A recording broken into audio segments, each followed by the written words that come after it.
प्रसारण हो गया? अभी तक जितनी भी इस टाइप की कॉन्फ्रेंस हुई हैं, जब से ये प्रॉब्लम शुरू हुई है उससे पहले, वो हमेशा क्लोज डोर में हुई हैं।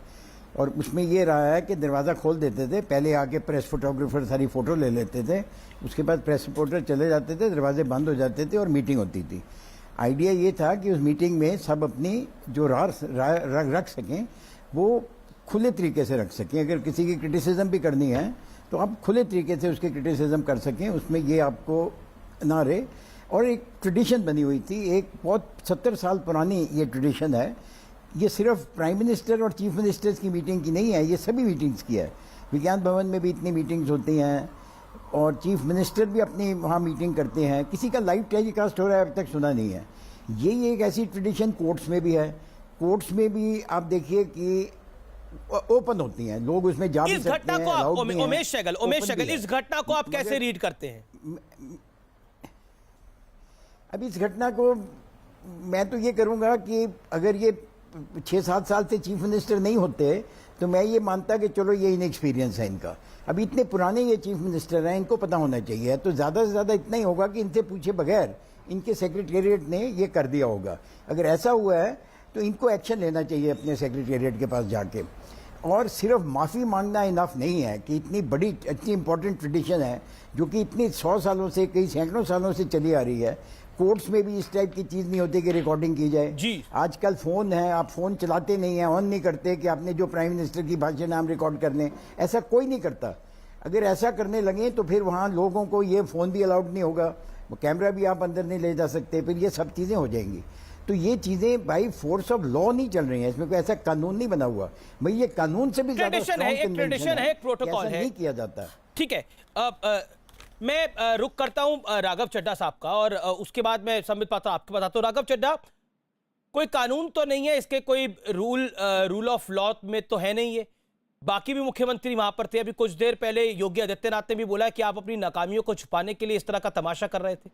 क्या आपको लगता है कि ये सोची समझी आपकी स्ट्रैटेजी थी या ये गलती से हो गया? अमीश भाई, आप एक बहुत अच्छे पत्रकार हैं और हमेशा ही बड़ी सकारात्मक बहस करते हैं। और आज मैं आपसे बस अनुरोध कर सकता हूं, इससे ज्यादा तो कुछ नहीं कर सकता, कि बहस का असली मुद्दा है ऑक्सीजन सप्लाई और कहां ऑक्सीजन सप्लाई को दुरुस्त करने में कमियां हैं, उन कमियों को दूर कैसे करें, ना कि मीटिंग में क्या हुआ, मीटिंग की बात बाहर किस माध्यम से आई। छत्तीसगढ़ सीएम की बात को एएनआई ने ट्वीट किया, योगी आदित्यनाथ के भाषण को किसी फलाने चैनल ने दिखाया या अरविंद केजरीवाल जी की लाइव फीड एएनआई ने दिखाई, ये विषय नहीं है। लेकिन आपने सवाल पूछा, मैं जवाब दूंगा, जवाब से भागूंगा नहीं। पहली चीज, इस प्रकार का कोई, ध्यान से सुनिएगा, पहली चीज, इस प्रकार का कोई लिखित या मौखिक प्रोटोकॉल या आदेश कभी भी प्रधानमंत्री जी की किसी भी मुख्यमंत्रियों की बैठक में नहीं दिया गया।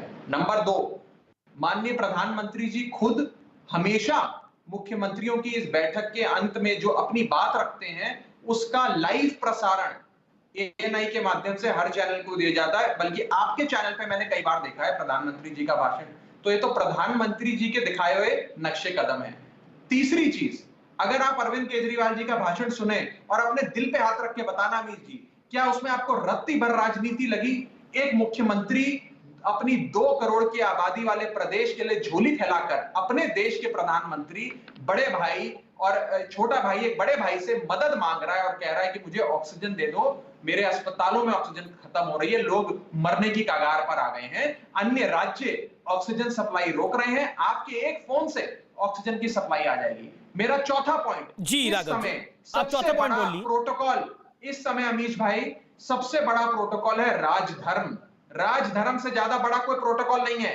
इन बेफजूल की बातों में मत फंसिएगा भाजपा के प्रोपेगेंडा में कि ये प्रोटोकॉल वो प्रोटोकॉल। और आखिरी चीज मैं ये बात आपको बता दूं, पारदर्शी तरीके से अपने राज्य की जनता के सामने बात रखना ही राज्य धर्म है। हर मुख्यमंत्री को यह करना चाहिए। बिल्कुल सही बात आप कह रहे हैं कि पारदर्शी तरीके से जनता की बात को रखना। राघव जी मैं बिल्कुल आपको मौका दे रहा हूं, लेकिन आप कह रहे हैं, आपकी बातों से सुन के लग रहा है कि जो कुछ किया गया वो सोच समझ के किया गया, आप लोग चाहते थे ऐसा हो। मैं तो खेद व्यक्त कर रहा हूं अमीश भाई। पर ये मैं तो खेद कह रहा हूं, व्यक्त अगर करने का किसी तरीका को- क्या है? और आपको क्या लगता है वहां पे देखिए, जो बाकी 10 मुख्यमंत्री अगर- थे, चाहे उद्धव ठाकरे नहीं, थे, चाहे वहां पर बाकी कांग्रेस सुनिए, शासित राज्यों के मुख्यमंत्री सुनिए, वहां सुनिए, बैठक में बैठे थे, सुनिए, क्या वो अपने राज्यों के लिए प्रतिबद्ध सुनिए। नहीं है? क्या योगी आदित्यनाथ अपने राज्य के लिए प्रतिबद्ध नहीं है? अरे भाई, पॉइंट इस समय अमीश ये है, भाई, पॉइंट इस अमीश समय भाई। ये है। और आप कह रहे हैं कि अगर बैठक सार्वजनिक हो भी गई तो इसमें कोई तकलीफ नहीं है। अमीश भाई, बिल्कुल कोई तकलीफ नहीं है। दो दिन- आप मुझे बताइए, इससे पहले कोविड को लेकर मुख्यमंत्री अरविंद केजरीवाल ने कितनी बैठकें करी और जो उन्होंने सार्वजनिक करी, मैं बता- जो वो लाइव बता- कर रहे थे बहुत बैठकें, सिंपल, जिसके बड़ा अंदर उनका सिंपल। चीफ सेक्रेटरी बैठा था, जहां पे वो बैठा था। सिंपल है। तो मैं ये बताता सवाल हूं। खड़ा होगा। देखिए, मैं जवाब दे देता हूं। बिल्कुल जवाब दे दीजिए। देता हूं।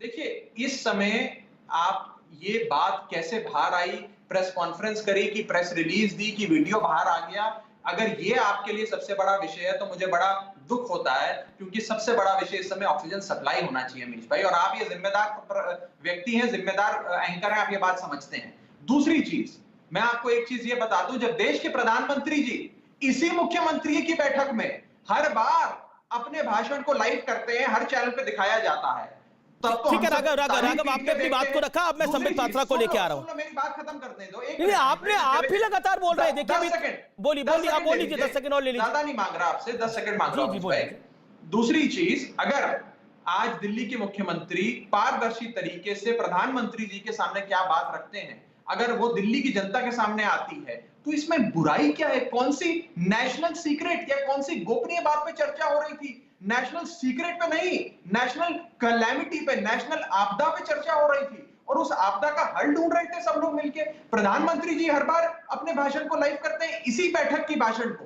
तो क्या प्रधानमंत्री जी उस समय अपनी छवि चमकाते हैं? क्या प्रधानमंत्री जी उस समय राजनीति करते हैं? मुझे लगता है उस समय प्रधानमंत्री जी 135 करोड़ हिंदुस्तानियों को ढांढस बताते हैं। ठीक है, ठीक है राघव, आपने 10 सेकंड मांगे थे, 30 सेकंड ले लिए मुझसे।